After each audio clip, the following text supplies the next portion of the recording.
Al menos 16 palestinos perdieron la vida en medio de nuevos bombardeos israelíes sobre la ciudad gazatí de Rafah, pese a la condena internacional por el ataque del domingo que mató a 45 personas. Los ataques también continuaron en el norte de la Franja de Gaza, donde otras 6 personas murieron. España, Irlanda y Noruega ya reconocen a Palestina como Estado. El grupo se sumó a los 142 países que ya lo hacían. El presidente del gobierno español dijo que el reconocimiento no va en contra de nadie. Israel respondió que la medida incita al genocidio judío. Tenemos reporte desde Madrid. Tras la visita de Emmanuel Macron, el gobierno de Francia levantó el estado de excepción impuesto en el territorio de Nueva Caledonia.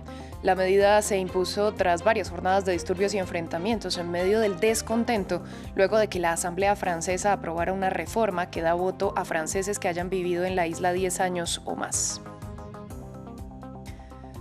Buen día para todos, bienvenidos a esta emisión de Noticias en France 24. Soy Valentina Torres Sánchez.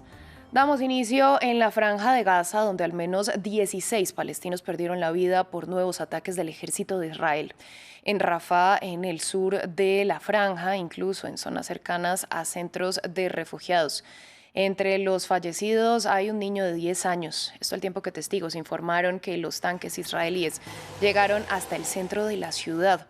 El hecho se registra pese al rechazo por otro ataque israelí en la zona el domingo que dejó 45 muertos y por el que el Consejo de Seguridad de la ONU se reúne de emergencia hoy y por el que se registraron protestas en varias ciudades el lunes.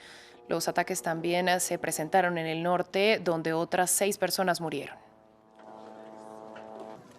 A partir de hoy, España, Noruega e Irlanda reconocen oficialmente a Palestina como Estado. Las 3 naciones ya habían hecho el anuncio la semana pasada. El presidente del gobierno español, Pedro Sánchez, afirmó que no reconocerá cambios en las líneas fronterizas que no sean acordados por las partes. Desde Madrid nos acompaña la corresponsal de France 24, Marina Colorado. Marina, ¿qué representa este reconocimiento? Sí, pues era la primera promesa que había hecho Pedro Sánchez durante su discurso de investidura en noviembre y 6 meses después el Estado palestino es un hecho a ojos de España. Sin embargo, aunque la decisión ha sido calificada de histórica, hay mucho consenso en que realmente es un reconocimiento simbólico porque no tiene consecuencias políticas inmediatas. Se hace con la esperanza de empujar a otros países a hacer lo mismo para elevar la presión sobre Israel para que puedan avanzar en las negociaciones hacia ponerle un fin a este conflicto. Esas fronteras que ha mencionado Pedro Sánchez previas al 67 realmente ahora mismo no tienen ninguna viabilidad real, puesto que Israel ha avanzado en la ocupación de estos territorios palestinos con unos 700.000 colonos en Cisjordania asentados de manera ilegal según el derecho internacional, lo que afecta, por tanto, a la continuidad de los territorios palestinos y de los centros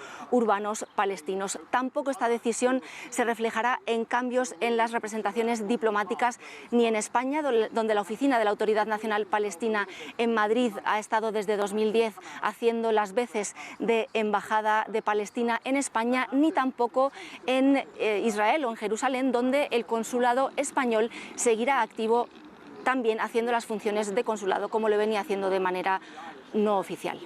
Le pregunto ahora, ¿cuáles han sido las reacciones que se han producido? Pues el presidente de la Autoridad Nacional Palestina, Mahmoud Abbas, ha calificado de valientes y audaces estas decisiones de Irlanda, Noruega y España y ha insistido en que claramente la vía militar y de seguridad ha fracasado repetidamente. Pero pese a que Pedro Sánchez ha dicho en su mensaje que esta no es una decisión en contra del pueblo judío al que considera amigo, el Estado de Israel no ha hecho más que lanzar mensajes de crítica a los mensajes precisamente y a los comentarios que ha hecho el gobierno de Pedro Sánchez, el gobierno de España, a raíz del ataque de Hamas, obviamente criticando a Hamas, pero también de las consecuencias que esto ha tenido sobre la población de Gaza y tras retirar a los embajadores de estos 3 países europeos, hoy el ministro de Exteriores israelí, Israel Katz, ha dicho que Pedro Sánchez es cómplice, cito textualmente, cómplice de incitación al asesinato del pueblo judío y de crímenes de guerra. Por otro lado, esta mañana he podido hablar con una activista pro-palestina, Hania Faidi, del movimiento Boicot, Desinversión y Sanciones a Israel en Madrid, que asegura que pese a que esta es una decisión que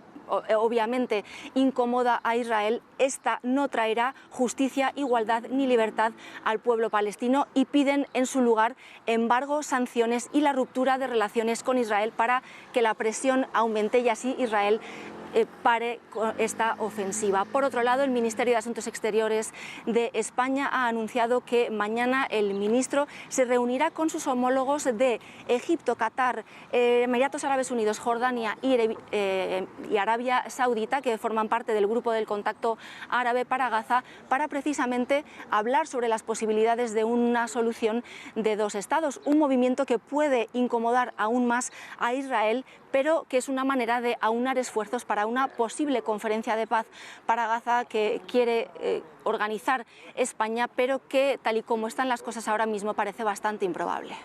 Pues Marina, usted muchas gracias por esta ampliación. Estamos muy pendientes de lo que ocurra. Cambiamos de tema y hablamos de la guerra en Ucrania porque Bélgica anunció que entregará 30 cazas F-16 a Kiev hasta 2028.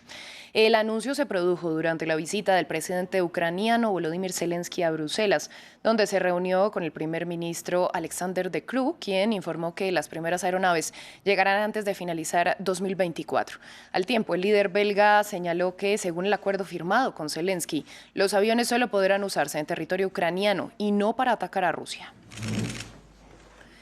En Georgia, el Parlamento se reúne este martes a debatir el veto que la presidenta impuso a la polémica ley de agentes extranjeros, considerada una medida para silenciar a la oposición. En Tbilisi se encuentra el periodista de France 24, Javier Colás, y nos envió el siguiente reporte.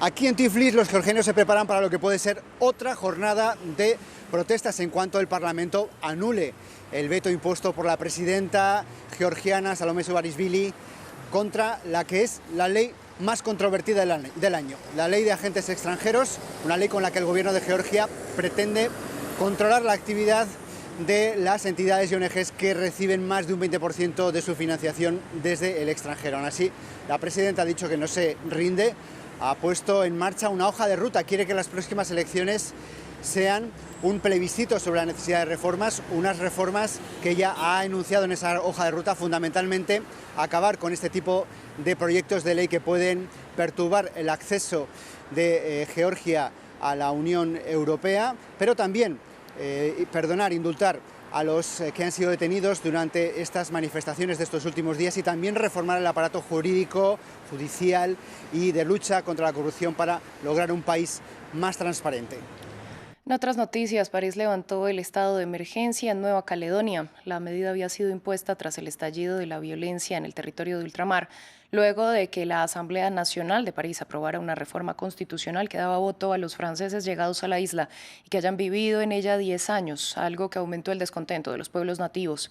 No obstante, la semana pasada Macron visitó el territorio y prometió congelar la promulgación de la normativa y pidió iniciar diálogos. Ampliamos a continuación.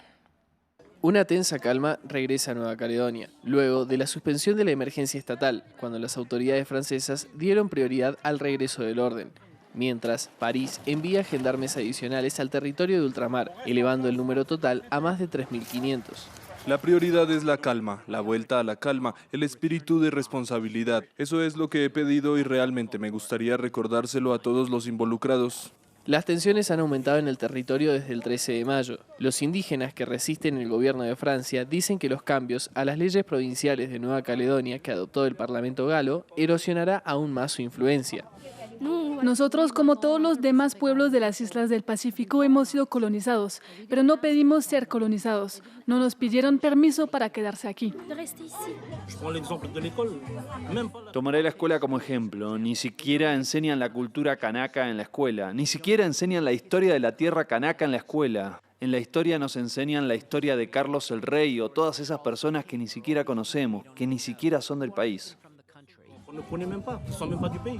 El presidente francés Emmanuel Macron dijo que el nuevo proyecto de ley votado por la Asamblea Nacional no será aprobado, pero ha sugerido celebrar un referéndum sobre la reforma electoral del territorio de ultramar. una medida que podría irritar a los grupos independentistas y empeorar aún más las tensiones en Nueva Caledonia.